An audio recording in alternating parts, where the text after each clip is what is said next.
Bonjour et bienvenue dans cette 4e session In Studio à l'écoute de Dieu.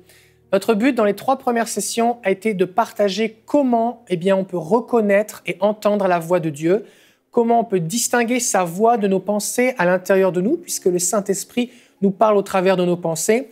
Et aussi, nous avons vu lors de la 3e session comment recevoir des visions, mais surtout quoi faire avec les visions que nous recevons du Seigneur. Et si vous n'avez pas regardé les premières émissions, je vous encourage à les visionner afin de pouvoir développer une plus grande écoute de Dieu. Aujourd'hui, maintenant, nous allons voir comment expérimenter le toucher de Dieu et comment expérimenter une manifestation de la présence de Dieu. J'ai écrit un livre qui s'appelle « À l'écoute de Dieu, guide pratique et biblique pour reconnaître la voix de Dieu », dans lequel, notamment, il y a un chapitre qui parle de cette manifestation de la présence de Dieu. Et j'aimerais l'aborder sommairement avec vous maintenant.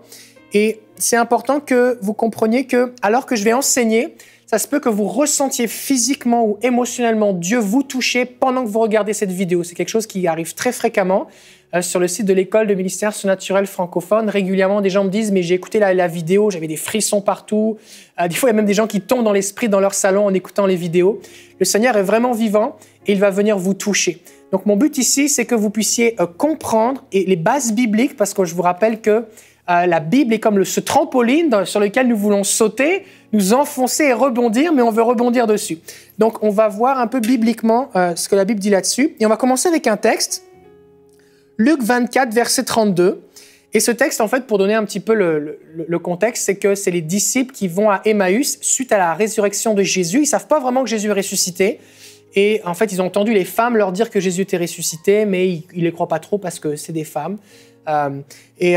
Moi, je crois que les femmes peuvent être appelées des témoins. D'ailleurs, Jésus a choisi les femmes pour être des témoins de la résurrection, c'est parce qu'il croit que les femmes sont dignes de confiance. Fin de la parenthèse concernant les femmes. Bref, ces hommes sont tout tristes, dépités parce que Jésus est mort et puis Jésus vient leur apparaître sur le chemin, mais ils ne le reconnaissent pas. Et à la fin, vous connaissez certainement cette histoire. Si vous ne la connaissez pas, je vous encourage de la lire dans Luc 24. Et bien, Jésus va se révéler à eux en rompant le pain. Et là, leurs yeux vont s'ouvrir et il disparaît à leur regard. Et là, ils vont dire quelque chose d'important. Ils vont dire, verset 32, « Ils se dirent l'un à l'autre, « Notre cœur ne brûlait-il pas au-dedans de nous lorsqu'il nous parlait en chemin et nous expliquait les Écritures ?» Et ces 2 disciples vont faire un lien entre ce qu'ils ont ressenti quand cet homme qu'ils ne connaissaient pas, c'était Jésus, mais ils ne le reconnaissaient pas, leur parlait, et ce qu'ils ressentaient lorsque Jésus leur parlait d'habitude. Et ce point commun qu'il y avait, c'est que leur cœur brûlait au-dedans d'eux. Il y avait une manifestation physique ou émotionnelle, je ne pense pas que c'est du vrai feu, mais en tout cas, il y avait une chaleur, quelque chose qui se produisait en eux, caractéristique qu'ils étaient capables de reconnaître et d'identifier. Et cela leur a permis de reconnaître que oui, pendant la fraction de seconde qu'ils ont vu Jésus disparaître à leurs yeux, c'était bien Jésus parce que lorsqu'il nous parlait, notre cœur brûlait comme auparavant, avant qu'il soit crucifié. C'était une promesse de Jésus. Dans Jean chapitre 14, verset 21, je vais vous le lire dans la version Darby. « Celui qui a mes commandements, dit Jésus, et qui les garde, c'est celui-là qui m'aime. Et celui qui m'aime sera aimé de mon Père, et moi je l'aimerai, et je me manifesterai à lui. » Je me manifesterai à lui. C'est quoi cette manifestation? J'ai prié le Seigneur, je lui ai demandé, mais Seigneur, qu'est-ce que tu veux dire à tes enfants concernant ces manifestations? Et voici ce que j'ai reçu de sa part. C'est moi, dit le Seigneur, qui vous ai créé. Je peux toucher chaque partie de votre être. Quand 2 personnes sont en communion, elles échangent, elles rient ou elles éprouvent des émotions ensemble et communiquent aussi physiquement. J'aime prendre mes enfants dans mes bras. Recevez mon affection. Je me souviens quand je me suis converti, je passais du temps dans ma chambre à juste lire la Bible, prier et prendre des temps même de silence. Je mettais de la louange. Des fois, je mettais une chanson en boucle, un cantique en boucle avec des paroles qui me touchaient. Et je le mettais en boucle des fois pendant 1 heure. Et j'étais là simplement devant le Seigneur et j'ai dit « Seigneur, je suis là pour toi. Me voici. » Et je me souviens que dans ces moments-là, j'avais commencé à vivre des choses, des manifestations physiques. J'étais tout seul dans ma chambre. Et là, je sentais dans mes mains comme s'il y avait une pesanteur, comme si quelque chose était déposé dans mes mains. Je sentais un poids. Des fois, je sentais un picotement sur mon visage, comme si je regardais le soleil, comme si je sentais briller le soleil sur moi. Des fois, je me sentais comme enveloppé de la présence de Dieu. Et ces choses se passaient, des fois j'étais même à l'église et alors que j'avais les mains tendues vers le Seigneur, des fois je sentais carrément une pesanteur, ça montait sur mes bras, il y avait quelque chose je le ressentais physiquement. Mais parce que j'étais dans un milieu où on ne parlait pas trop de ces choses, eh bien je pensais que j'étais le seul à vivre ces choses. Et m'étais jamais vraiment posé la question, j'avais pas lu dans la Bible ce que la Bible disait à ce sujet-là, fait que j'ai juste trouvé ça agréable et bizarre. Et j'en parlais pas, je gardais ça pour moi. Et ce n'est que des années plus tard que j'ai expérimenté des touches de Dieu encore plus fortes. Et je me souviens une fois dans un appel en 2005, il y avait un prédicateur argentin dans une conférence jeunesse. À un moment, on s'est approché, ma femme a été projetée par terre. Et puis, lorsque je l'ai aidée à se relever, je comprenais pas ce qui se passait, je pensais juste qu'elle avait trébuché. Et moi, je me souviens, j'avais comme du feu sur mes bras. Et je pleurais et j'arrivais pas à m'arrêter de pleurer. Et pendant 2 nuits consécutives, on avait comme des vagues liquides de l'amour de Dieu, de sa présence qui venait sur nous. Je me souviens, on n'arrivait pas à dormir, on ne comprenait pas ce qui nous arrivait.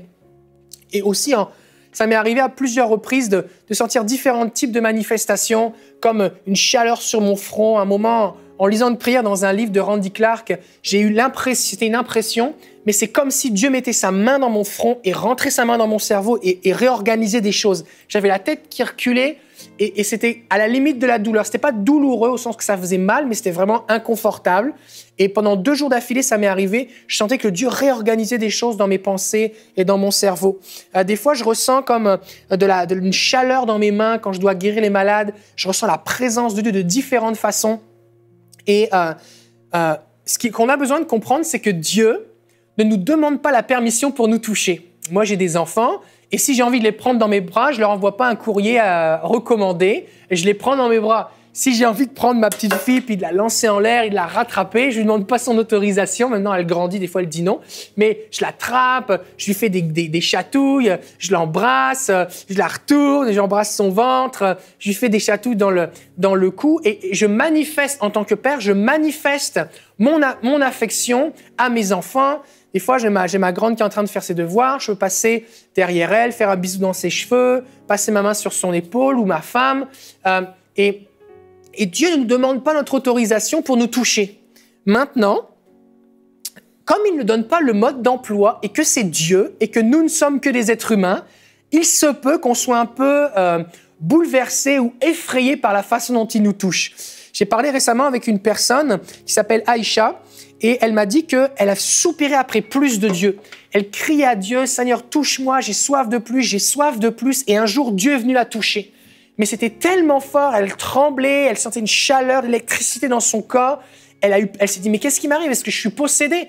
Et pendant des jours, ça s'est manifesté, elle se demandait ce qui se passait, jusqu'à ce qu'elle comprenne et qu'elle lise dans la Bible que c'était quelque chose de Dieu, que c'était quelque chose de biblique, et que tranquillement, elle commence à avoir des visions, des révélations du Seigneur, des paroles de Dieu, et qu'elle a même d'ailleurs fait un blog sur le sujet pour aider les gens qui vivent ce genre de manifestation. Des fois, ça arrive que on demande à Dieu de nous toucher et ça va carrément au-delà de ce qu'on peut imaginer. Je me souviens, il y a un jeune qui s'appelle Daniel et il était en train de regarder une des vidéos de l'école de ministère surnaturel francophone. C'est www.écolemsf.com et à la fin, il y avait un appel, je priais pour les gens et puis il était dans son salon avec son ordinateur portable et il a entendu le Saint-Esprit lui dire « Va dans ta cuisine, il n'y a pas assez de place ici ». Alors, il a pris son ordinateur, il est allé dans la cuisine, et là, il s'est mis debout, il dit « Seigneur, viens me toucher ». Et là, il était projeté par terre, et pendant un long moment, il y avait des vagues du Saint-Esprit qui venaient sur lui. Et ensuite, la nuit suivante, il n'arrivait pas à dormir parce que tellement la présence de Dieu était forte, il était touché, bouleversé, visité par le Seigneur. En fait, c'est un miracle qu'on reste en vie quand Dieu nous touche, parce que c'est Dieu, c'est Dieu. Imaginez ce qui se passe lorsqu'un éclair la foudre frappe quelqu'un. La personne meurt ou un bâtiment prend feu. Mais à combien plus forte raison, Dieu est plus grand qu'un éclair, Dieu est plus grand que la foudre, Dieu est le tout-puissant et il vient nous toucher nous. En fait, c'est un miracle qu'on reste en vie. Alors, je ne veux pas vous faire peur, mais je veux vous dire aussi que Dieu ne vous demande pas votre autorisation pour vous toucher. Je me souviens, j'étais dans une conférence jeunesse et j'enseignais sur la guérison et l'action de Dieu. Il y avait une jeune femme qui était d'un arrière-plan, qui était dans une église baptiste et qui ne connaissait pas cette dimension charismatique. Elle était assise à sa place et se disait « Ouais, moi, je ne crois pas à ces trucs-là. Je ne crois pas que on peut être touché par Dieu comme ça. Et alors que je mentionnais les façons dont Dieu peut toucher, je dis c'est possible qu'alors que je prêche, vous ressentiez de l'électricité dans votre corps. Et là, elle ressent une décharge électrique dans son corps. Je dis c'est possible que vous ressentiez de la chaleur. Elle commence à sentir de la chaleur partout sur elle.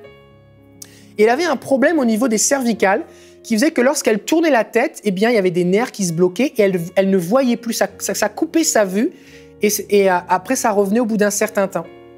Et alors là, alors que je commençais à parler des façons dont Dieu parle, elle ressentait les unes après les autres eh bien, des touches de Dieu. Et là, d'un seul coup, elle sent que Dieu est en train de toucher son cou, Dieu guérit son cou, il n'y a plus de douleur, il n'y a plus de problème avec son cou. Après ça, elle dit, mais Seigneur, tu n'as pas guéri le bas de mon dos, j'ai mal dans le bas du dos. Et puis là, le Seigneur guérit son dos. Et puis là, tout ça à sa place, un dialogue intérieur avec Dieu, alors que j'étais en train d'enseigner. Et puis, ensuite de ça, je parlais du fait que Dieu peut nous toucher, nous donner une compassion pour les gens. On peut se mettre à pleurer, ému de compassion pour la souffrance des gens. Là, elle se met à pleurer de façon incontrôlable. Et Dieu l'a touchée, Dieu l'a bénie, Dieu est venu la visiter. En fait, peu importe votre théologie, Dieu peut venir vous toucher. Donnez-lui l'opportunité. Dites, Seigneur, viens me toucher. Viens me toucher. Je te donne carte blanche. Saint-Esprit, viens me toucher. Maintenant, vous allez vous dire, mais quel est l'intérêt ? À quoi ça sert de trembler, de sentir l'électricité, de sentir une chaleur? À quoi ça sert? Bon, premièrement, il faut que vous compreniez que quand je parle de manifestation ici, la Bible dit dans Corinthiens 12 que la manifestation de l'Esprit, c'est la parole de connaissance, tout ça. Il y a deux types de manifestations. Il y a les manifestations qui sont pour l'édification commune, pour les autres. Et là, il faut que ce soit quelque chose qui soit compréhensible, une parole de connaissance, une parole prophétique ou un don de guérison, mais quelque chose qui est pour les autres. Et ensuite de ça, il y a les manifestations lorsque Jésus vient nous toucher personnellement. Et ça, c'est pour nous. C'est entre nous et lui. Alors, j'ai étudié un petit peu le sujet.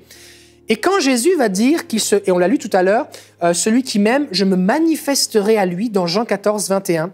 Eh bien, le mot grec qui est utilisé ici, c'est le mot emphanizo. C'est un mot qui signifie manifester, apparaître ou faire connaître. Et il est utilisé, par exemple, pour l'apparition des ressuscités après la crucifixion de Jésus. On voit ça dans Matthieu chapitre 27, verset 53. Étant sortis des sépulcres après la résurrection de Jésus, ils entrèrent dans la ville sainte. Donc ça nous dit qu'il y a plusieurs personnes qui sont ressuscitées lorsque Jésus est mort. Ils entrèrent dans la ville sainte et apparurent, et là c'est le mot emphanizo, à un grand nombre de personnes. Donc ils apparurent. Donc ces personnes qui étaient décédées sont ressuscitées et elles ont apparu à des gens qui ont constaté qu'ils étaient vivants. Et c'est le mot emphanizo. Emphanizo, c'est un verbe qui est tiré du nom emphanes, qui est utilisé pour l'apparition de Jésus à ses disciples. Par exemple, on voit ça dans Actes 10, 40.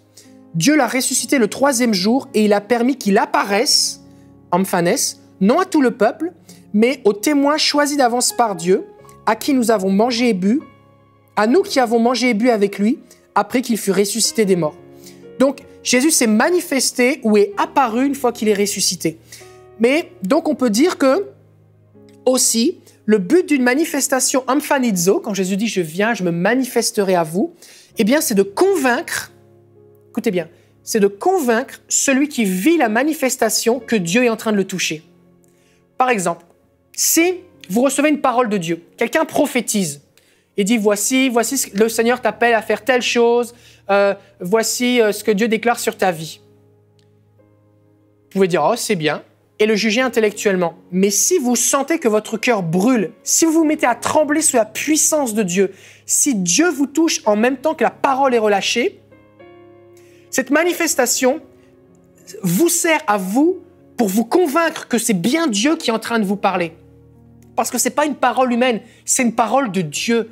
Et c'est à ça que ça sert.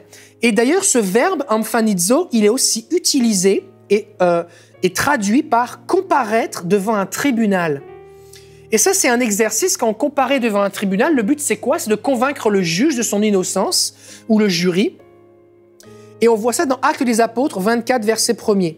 5 jours après, arriva le souverain sacrificateur Ananias avec des anciens et un orateur nommé Tertulle. Et cet homme était là pour accuser l'apôtre Paul. Et ils portèrent plainte, et c'est le mot emphanizo, au gouverneur contre Paul. Donc leur but était de convaincre le gouverneur que Paul était coupable. Et donc, il faut comprendre que ces manifestations, quand on comprend à quoi elles servent à me convaincre de quelque chose. Elles servent à ce que Jésus se révèle à moi. C'est pour moi. Donc, si quelqu'un dit là, se met à trembler devant tout le monde dans une réunion, le but, c'est pas que les gens le voient trembler. Le but, c'est que la personne qui tremble soit convaincue que quelque chose est en train de se passer. Alors, j'aimerais vous encourager à vous laisser convaincre par le Saint-Esprit. Ne vous contentez pas de l'appeler. Saint-Esprit, viens, laissez-le, donnez-lui l'autorisation de vous toucher. Donnez-lui l'autorisation de vous saisir. On peut prier, Saint-Esprit, viens me toucher. Dieu, viens me prendre dans tes bras. Fais briller ta face sur moi. J'aimerais vous partager un témoignage.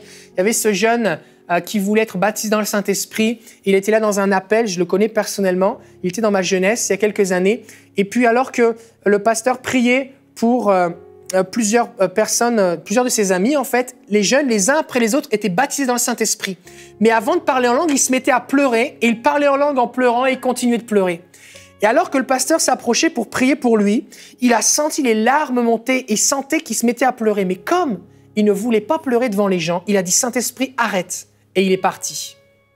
2 ans plus tard, il m'a raconté cette expérience et je venais d'enseigner sur le baptême dans le Saint-Esprit et il me dit « Mais moi, je voudrais tellement être baptisé dans le Saint-Esprit. » Mais je lui ai dit « Mais repens-toi, demande pardon au Saint-Esprit de lui avoir dit d'arrêter et accueille la manifestation de sa présence. » Parce que pleurer est l'une des réactions les plus fréquentes, les plus courantes quand quelqu'un est touché par Dieu. Des fois, les gens disent « Ah, mais moi, je ne fais pas ci, je ne fais pas ça, je fais juste pleurer. » Mais oui, mais c'est Dieu qui te touche. C'est Dieu qui touche ton âme. Il y a un débordement de son amour qui fait que ton âme s'exprime en pleurant. Alors, il s'est repenti et c'était un midi pendant le repas. Et le soir même, lors de la louange, je me souviens très bien de cette réunion, eh bien, pendant la louange, il a été baptisé en Saint-Esprit, personne ne lui a imposé les mains, le Saint-Esprit est tombé sur lui, il s'est mis à trembler, à pleurer, il parlait en langue. Et là, son baptême dans le Saint-Esprit a été comme une étincelle dans la réunion. Plusieurs jeunes ont été touchés, baptisés dans le Saint-Esprit, il y a eu des guérisons. Je me souviens à un moment, je me retourne chercher le conducteur de louange. Il était en position fétale, par terre, en train d'être touché par Dieu, visité. Dieu était là, le Saint-Esprit avait pris le contrôle. Et c'était l'une des meilleures réunions que j'ai vécues de toute ma vie. Et c'est important qu'on laisse le Saint-Esprit nous toucher. Des fois, les gens se disent, et je peux le comprendre, peut-être que vous êtes d'un arrière-plan où il y a de la sorcellerie, où il y a des gens qui sont possédés autour de vous, et vous avez vu des gens avoir des manifestations démoniaques. Et je me souviens d'une personne de mon église, Marie-André, elle l'a témoigné publiquement, c'est pour ça que je vous le partage. Eh bien, elle est haïtienne. Et avec le vaudou, tout ça, elle disait, mais moi jamais je veux tomber par terre, je ne crois pas que c'est de Dieu, toutes ces choses-là. Et puis un jour, elle était dans une réunion, et sans que personne la touche, on était en train de prier à un appel, elle avait les mains levées vers le Seigneur, et le Saint-Esprit est tombé sur elle, elle est tombée par terre. Et puis, pendant tout un temps, elle est restée là, elle était comme plus là. En fait, elle était comme en extase, il y avait une paix de Dieu qui était sur elle. Dieu l'a immobilisée, a commencé à faire des choses en elle. Et quand elle s'est relevée, elle était une personne différente. Et je me souviens, elle l'a témoigné, elle avait dit, moi, je ne croyais pas à ces trucs-là. Et là, c'est vraiment Dieu qui est venu me toucher. Et alors, des fois, on peut se dire, mais à quoi ça sert? Mais il se passe des choses pendant ce temps-là. Alors, j'aimerais vous donner plusieurs exemples bibliques de choses qui arrivent, parce que des fois, les gens le vivent, mais ils n'osent pas en parler. Alors, vous allez me dire, mais pourquoi tu nous parles de la manifestation de Dieu? Pourquoi tu nous parles du fait qu'on peut vivre ce genre de choses dans un thème sur l'écoute de Dieu? Parce que il y a plusieurs langages, et le toucher, c'est un langage. Et je peux, en vous touchant, en mettant ma main sur vous, je peux vous rassurer, je peux vous consoler. Moi, ma petite fille de 18 mois, Charlotte, eh bien, si elle pleure et que je la tapote doucement sur le dos, ça la rassure. Mais je peux passer ma main dans ses cheveux pour lui communiquer de l'affection, mais je peux aussi lui tenir la main pour éviter qu'elle se sauve ou qu'elle traverse la rue et qu'elle se fasse mal. Et donc, juste par un toucher, je peux lui communiquer quelque chose. Si on est en train de discuter et que ma femme me met un coup de coude, ça peut communiquer quelque chose aussi. Et donc, apprendre à reconnaître ce langage du toucher, puisque c'est une des façons dont Dieu parle. Et on a vu dans l'une des sessions que Dieu parle tantôt d'une façon, tantôt d'une autre. Et des fois, ça va être une image, des fois, c'est un rêve, des fois, c'est une pensée, des fois, c'est une émotion, des fois, c'est une touche, un toucher de Dieu. Et on peut apprendre à le reconnaître. Alors, ça peut être une chaleur dans le corps, sur le corps, dans le cœur. Et le Saint-Esprit est présenté comme un feu. Il y a un verset même qui dit dans Hébreu qu'il fait de ses serviteurs des flammes de feu. Ça peut être aussi une sensation de rayonnement. Comme l'impression que, comme si je regardais le soleil. Et la Bible dit qu'il fait briller sa face sur nous. C'est aussi possible que ce soit comme une pesanteur. Alors, c'est quoi le rapport avec la pesanteur? Eh bien, la gloire de Dieu, le mot gloire de Dieu, c'est le mot kabod. Et en hébreu, il n'y a pas de voyelle.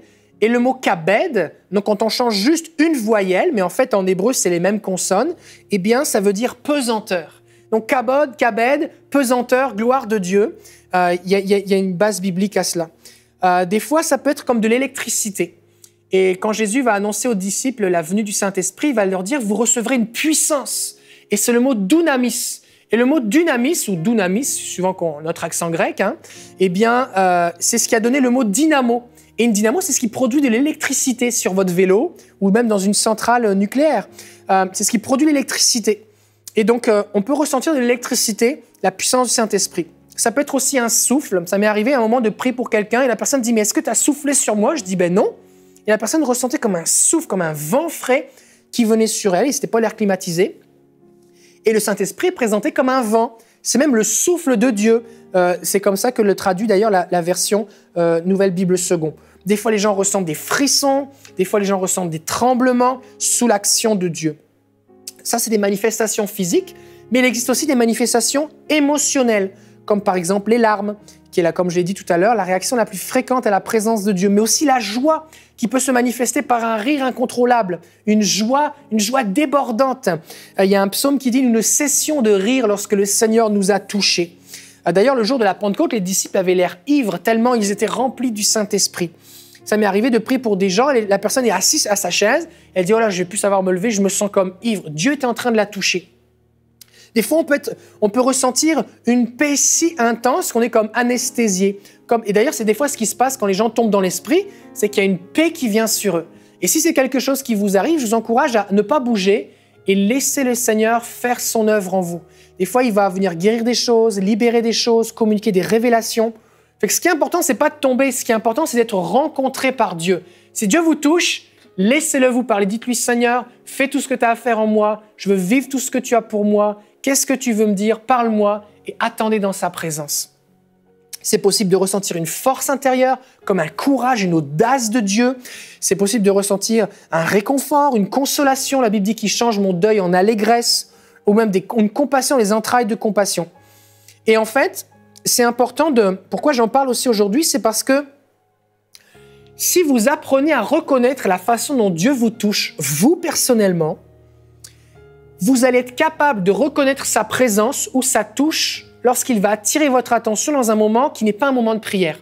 Par exemple, moi personnellement, je ressens la présence de Dieu ici sur mon front comme une présence avec une chaleur qui peut être plus ou moins intense, ou dans mes mains, ou des fois c'est des frissons. Et je ressens ça des fois quand je suis en train de prier. Je suis en train de prier, puis là je sens comme une pesanteur dans mes mains, puis là je sens sur mon front, puis je bénis Dieu, puis ça s'intensifie, je me concentre sur le Seigneur, et le Seigneur me fait du bien par son amour. Mais des fois je suis en train de parler avec quelqu'un, je ne suis pas du tout en train de prier, et la personne dit quelque chose, et je sens d'un seul coup, je sens cette touche de Dieu. Et ce que j'ai appris, c'est que ça peut avoir plusieurs raisons, et j'aimerais vous en parler maintenant. Premièrement, ça peut servir à attirer notre attention. Pourquoi? Parce que le Seigneur veut attirer notre attention. Et si, puisqu'on est en train de parler ou de raisonner, eh bien, il n'arrive pas à nous parler dans nos pensées parce que nos propres pensées parasitent, eh bien, ce qu'il veut nous dire. Il ne peut pas nous donner un rêve, on n'est pas en train de dormir. Alors, il vient nous toucher physiquement ou émotionnellement pour attirer notre attention. Et votre réaction dans ces moments-là doit être de dire « Ok, Seigneur », là, vous pouvez le faire physiquement, verbalement, ou intérieurement, et dire « Ok, Seigneur, Saint-Esprit, qu'est-ce que tu veux me dire ?» Des fois, c'est juste, Dieu veut vous manifester son affection. Dieu veut juste que tu saches qu'il est là. Il dit, hey, je suis là, je suis avec toi, je t'aime. Vous pouvez dire, moi aussi, je t'aime, Saint-Esprit. Mais des fois, il veut attirer votre attention sur une situation, sur un besoin. Ça peut aussi servir à donner des confirmations. On appelle ça un témoignage intérieur. En fait, c'est le Saint-Esprit qui confirme à votre esprit, d'une façon physique ou émotionnelle, que ce que vous êtes en train de vivre ou ce qui se passe est quelque chose qui vient de Dieu. Par exemple, j'en parlais tout à l'heure, quelqu'un vous donne une parole prophétique et le Seigneur confirme en vous faisant ressentir ce témoignage intérieur. Comme on a lu tout à l'heure les disciples qui disent « Notre cœur brûlait au-dedans de nous lorsqu'il nous parlait ». Par exemple, ça m'arrive que je prie pour quelqu'un et je dis « Demande au Saint-Esprit ce qu'il veut te dire sur tel sujet » ou « Est-ce que tu crois un mensonge ?» ou on va demander au Saint-Esprit de te parler. Alors que je ne dis rien, mais il y a quelque chose, une sensation particulière, je suis en train de sentir que Dieu est en train de lui parler. Et au bout d'un moment, ça s'arrête, et parce que j'ai appris en faisant des expériences, j'ai fait des tests pour voir si c'était bien ça, et maintenant je sais que c'est Dieu qui est en train de parler à la personne. Donc Dieu me fait sentir qu'il est en train de lui parler, et le but de ça, c'est que je n'interrompe pas la conversation avec Dieu. Donc je laisse la personne vivre son truc avec Dieu, et une fois que je sens que c'est fini, je dis, et puis le Seigneur t'a parlé. Souvent les gens disent, bah oui, j'ai une vision, Dieu m'a parlé, et les gens sont touchés de Dieu. Et donc ça me permet d'éviter de couper en fait le moment qui se passe. Il est aussi possible que ça serve à recevoir des impulsions. Par exemple, vous êtes face à quelqu'un qui est dans la maladie ou qui a un besoin, et le Seigneur va vous donner une impulsion émotionnelle ou physique pour que vous passiez à l'action, pour vous dire, vas-y, je suis avec toi. Et enfin, ça peut servir à recevoir des encouragements et du réconfort. Des fois, on vient dans la présence de Dieu, on ne sait pas quoi prier, on vit une situation difficile, et là, on va s'exposer simplement à son amour. Et de la même façon que je n'ai pas besoin de dire des grandes paroles à ma femme quand je la prends dans mes bras pour qu'elle ressente de l'affection, ou à mon enfant, eh bien, il faut dire des paroles d'affection, c'est important, mais l'idée, c'est qu'on peut communiquer beaucoup juste par le toucher. Et donc, on peut s'exposer à l'amour et à la présence de Dieu. J'appelle ça prendre un bain de soleil de l'amour de Dieu. Et le Seigneur va nous communiquer un réconfort par sa présence. On va se sentir enveloppé, il nous couvre. D'ailleurs, il y a un verset dans Cantique des Cantiques, chapitre 2, verset 4, qui dit qu'il étend sa bannière sur moi, et sa bannière, c'est l'amour. Alors, quand vous ressentez une touche du Seigneur, eh bien, priez simplement, « Seigneur, qu'est-ce que tu veux me dire ? Qu'est-ce que ça signifie, ce que je ressens ?» Je me souviens, quand j'ai commencé à sentir Dieu sur mon front, eh bien, j'ai dit, « Mais Seigneur, qu'est-ce que ça veut dire ?» Et là, le Seigneur m'a donné une vision. Il m'a montré une flamme, une veilleuse ou une flamme pilote. Vous savez, les instruments à gaz, les appareils à gaz, il y a toujours une petite flamme qui sert pour que quand on déclenche le thermostat ou qu'on allume l'appareil, eh bien, on n'a pas besoin, avec une allumette, de mettre du feu. La flamme est là, est suffisante. Et quand le gaz arrive, tout prend feu. Et le Seigneur me disait, je te fais sentir ma présence pour que tu sois conscient que je suis toujours avec toi. Et que quand tu vas avoir besoin de moi, je suis déjà là. Tu n'as pas besoin de m'appeler, je suis déjà là. Et des fois, le Seigneur me fait sentir sa présence de cette façon-là, et ça augmente beaucoup ma foi. Alors, j'aimerais prier pour vous maintenant, afin que le Seigneur fasse vous faire un câlin. Alors, je ne sais pas si ça va être un petit câlin où il va vous caresser doucement les cheveux, ou si, comme moi, je suis avec ma fille, qui va vous lancer en l'air pour vous faire rire. Je ne sais pas à quoi ça va ressembler, mais il va venir vous toucher. Fait que détendez-vous, concentrez-vous sur le Seigneur, et avant que je prie pour vous, j'aimerais vous amener à prier avec moi, afin de permettre à Dieu de vous toucher. Seigneur Jésus, je choisis de ne pas limiter ma relation avec toi au niveau intellectuel seulement. Je t'ouvre mon cœur et je te prie de te manifester à moi. Instruis-moi afin que je puisse te reconnaître quand tu te manifestes à moi et que ce soit pour moi une source d'encouragement. Je vais prier pour vous maintenant. Saint-Esprit, viens te manifester. Tombe sur tes enfants maintenant.